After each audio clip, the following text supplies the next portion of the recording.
चीता लौट आए हैं। और मैं ये भी कहूंगा कि इन चीतों के साथ ही भारत की प्रकृति प्रेमी चेतना भी पूरी शक्ति से जागृत हो उठी है। मैं इस ऐतिहासिक अवसर पर सभी देशवासियों को बहुत बहुत बधाई देता हूं।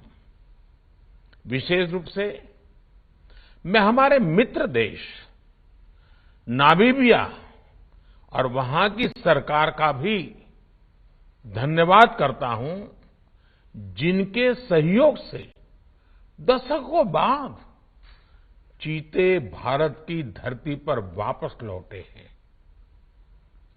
मुझे विश्वास है ये चीते न केवल प्रकृति के प्रति हमारी जिम्मेदारियों का बोध कराएंगे, बल्कि हमारे मानवीय मूल्यों और परंपराओं से भी अवगत कराएंगे। साथियों, जब हम अपनी जड़ों से दूर होते हैं तो बहुत कुछ खो बैठते हैं।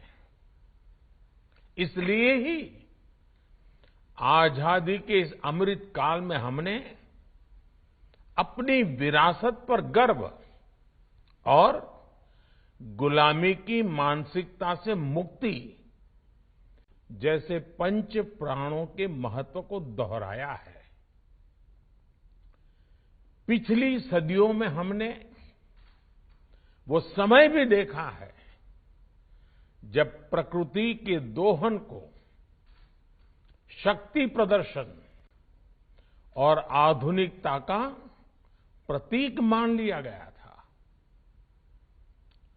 1947 में जब देश में केवल आखिरी 3 चीते बचे थे तो उनका भी साल के जंगलों में निष्ठुरता व गैर जिम्मेदारी से शिकार कर लिया गया।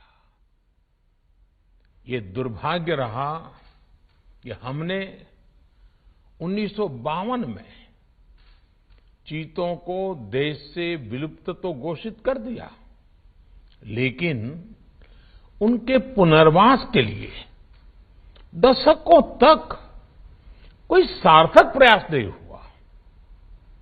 आज आजादी के अमृत काल में अब देश नई ऊर्जा के साथ चीतों के पुनर्वास के लिए जुट गया है।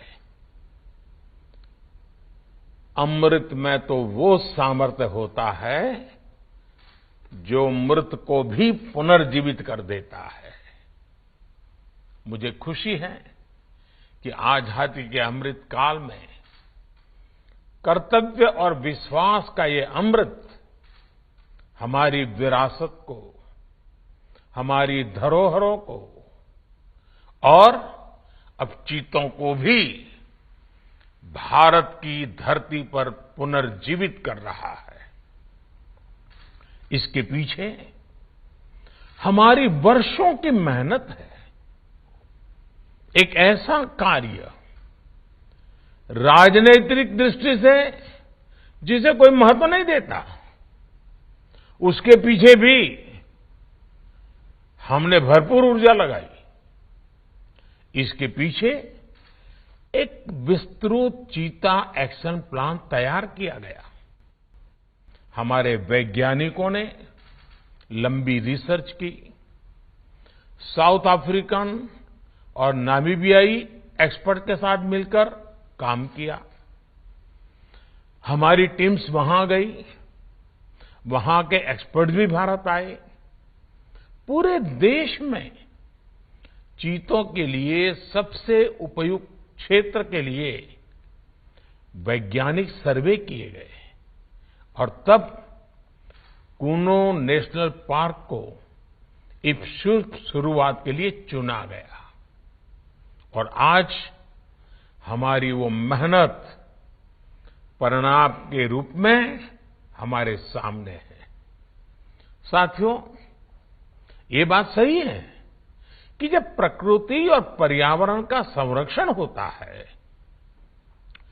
तो हमारा भविष्य भी सुरक्षित होता है, विकास और समृद्धि के रास्ते भी खुलते हैं। कूनो नेशनल पार्क में जब चीता फिर से दौड़ेंगे तो यहां का ग्रासलैंड इकोसिस्टम फिर से रिस्टोर होगा, बायोडायवर्सिटी और बढ़ेगी। आने वाले दिनों में यहां इको टूरिज्म भी बढ़ेगा, यहां विकास की नई संभावनाएं जन्म लेगी, रोजगार के अवसर बढ़ेंगे। लेकिन साथियों, मैं आज आपसे, सभी देशवासियों से एक आग्रह भी करना चाहता हूं। कूनो नेशनल पार्क में छोड़े गए चीतों को देखने के लिए देशवासियों को कुछ महीने का धैर्य दिखाना होगा, इंतजार करना होगा, सहयोग करना होगा। आज ये चीते मेहमान बनकर आए हैं, इस क्षेत्र से अनजान है। कूनो नेशनल पार्क को ये चीते अपना घर बना पाए, इसके लिए हमें इन चीतों को भी कुछ महीने का समय देना होगा। अंतर्राष्ट्रीय गाइडलाइंस पर चलते हुए भारत इन चीतों को बसाने की पूरी कोशिश कर रहा है। हमें अपने प्रयासों को विफल नहीं होने देना है। साथियों, दुनिया आज जब प्रकृति और पर्यावरण की ओर देखती है तो सस्टेनेबल डेवलपमेंट की बात करती है, लेकिन प्रकृति और पर्यावरण, पशु और पक्षी भारत के लिए एक केवल सस्टेनेबिलिटी और सिक्योरिटी के विषय ही सिर्फ है, ऐसा नहीं है। हमारे लिए ये हमारी सेंसिबिलिटी और स्पिरिचुअलिटी का भी आधार है। हम वो लोग हैं जिनका सांस्कृतिक अस्तित्व सर्वम खल्विदम ब्रह्म इस मंत्र पर टिका हुआ है। अर्थात संसार में पशु, पक्षी, पेड़, पौधे, जड़, चेतन जो कुछ भी है वो ईश्वर का ही स्वरूप है, हमारा अपना ही विस्तार है। हम वो लोग हैं जो कहते हैं परम परोपकारार्थम यो जीवति सह जीवति, अर्थात खुद के फायदे को ध्यान में रख करके जीना वास्तविक जीवन नहीं है। वास्तविक जीवन वो जीता है जो परोपकार के लिए जीता है। इसलिए हम जब खुद भोजन करते हैं उसके पहले पशु पक्षियों के लिए अन्न निकालते हैं। हमारे आसपास रहने वाले छोटे से छोटे जीव की भी चिंता करना हमें सिखाया जाता है, बचपन से सिखाया जाता है। हमारे संस्कार ऐसे हैं कि कहीं अकारण किसी जीव का जीवन चला जाए तो हम अपराध बोध से भर जाते हैं। फिर किसी पूरी जीव जाति का अस्तित्व ही अगर हमारी वजह से मिट जाए, ये हमें कैसे स्वीकार हो सकता है? आप सोचिए, हमारे यहां कितने ही बच्चों को ये पता तक नहीं होता है कि जिस चीता के बारे में सुनकर वो बड़े हो रहे हैं वो उनके देश से पिछली शताब्दी में ही लुप्त हो चुके हैं। आज अफ्रीका के कुछ देशों में और ईरान में चीता पाए जाते हैं, लेकिन भारत का नाम उस लिस्ट से बहुत पहले हटा दिया गया था। आने वाले वर्षों में बच्चों को इस विडंबना से नहीं गुजरना पड़ेगा। मुझे विश्वास है वो चीता को अपने ही देश में कूनो नेशनल पार्क में दौड़ता देख पाएंगे। चीता के जरिए आज हमारे जंगल और जीवन उसका एक बड़ा शून्य भर रहा है।